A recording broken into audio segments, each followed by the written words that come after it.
Okay, now, we have the mosaic completed that covers Apollo 11 and 12, but the question remains, what happened to the Soviets? Where are they? What happened to the space race? This is a comparison of Mercury, Gemini, and the Vostok spacecraft. The Vostok spacecraft, which Yuri Gagarin went in up for the first time in space, is this vehicle right here. This is the upper stage.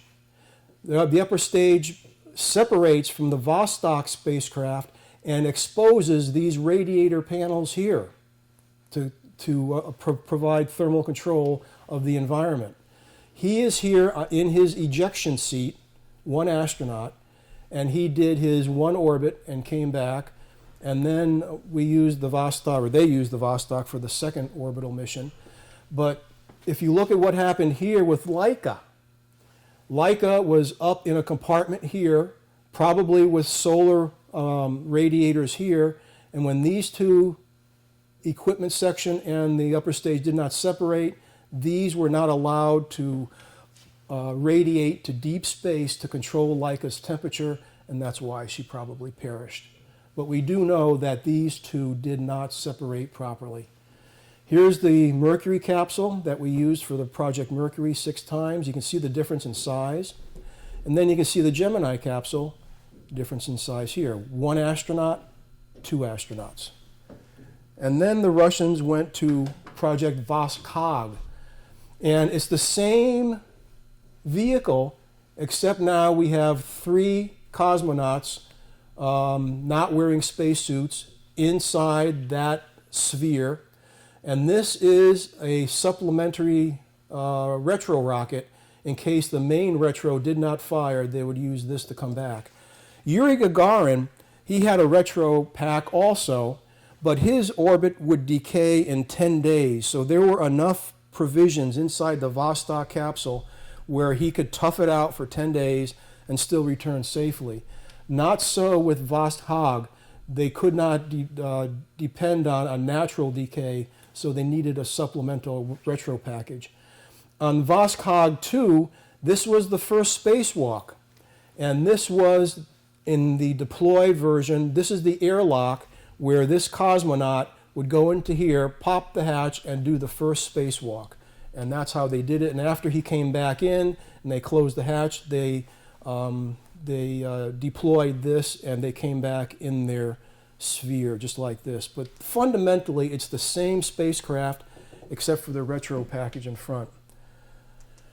The third one is Soyuz. This is the best comparison I could find of Soyuz versus Apollo. And this is an extra piece of equipment that was used for the Apollo-Soyuz mission. But here is the 3 astronauts, and here's their compartment that they go into while in orbit. You can see it had solar panels. And this is what they still use today to go up to the space station until we got Dragon online.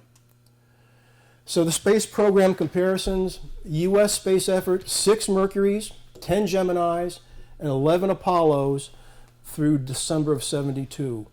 We did, unfortunately, use 3 astronauts in the Apollo 1 fire during a launch pad test, and that was Virgil Grissom, Edward White, and Roger Chaffee.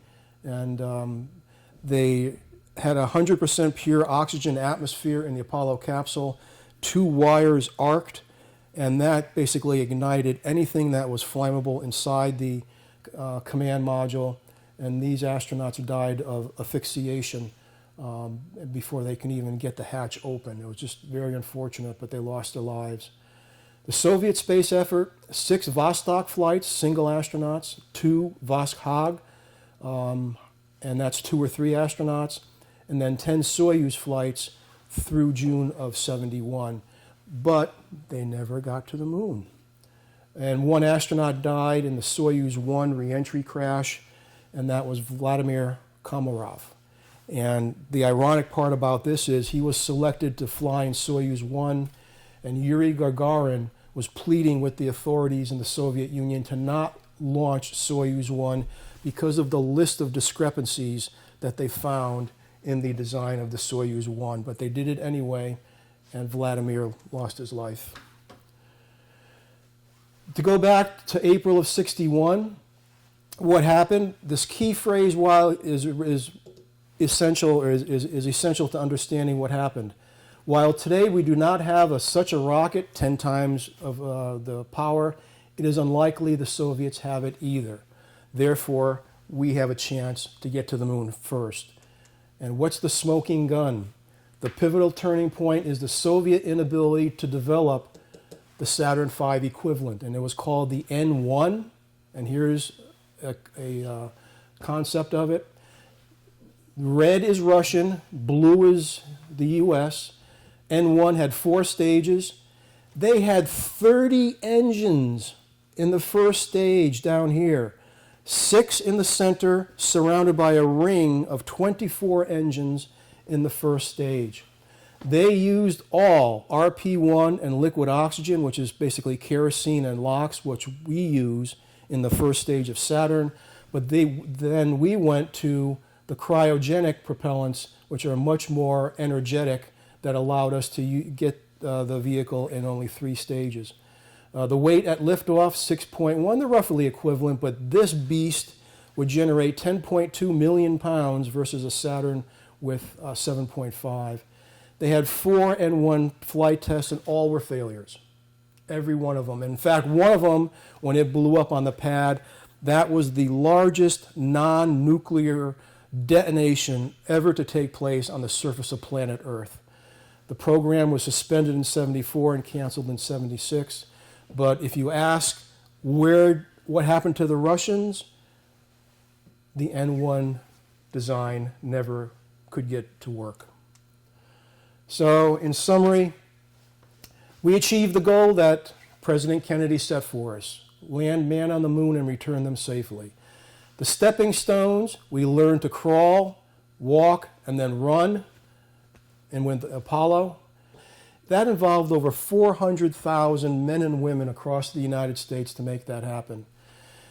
Success required a concentrated effort to recover from the Apollo 1 fire and the Apollo 6 Saturn V near failure.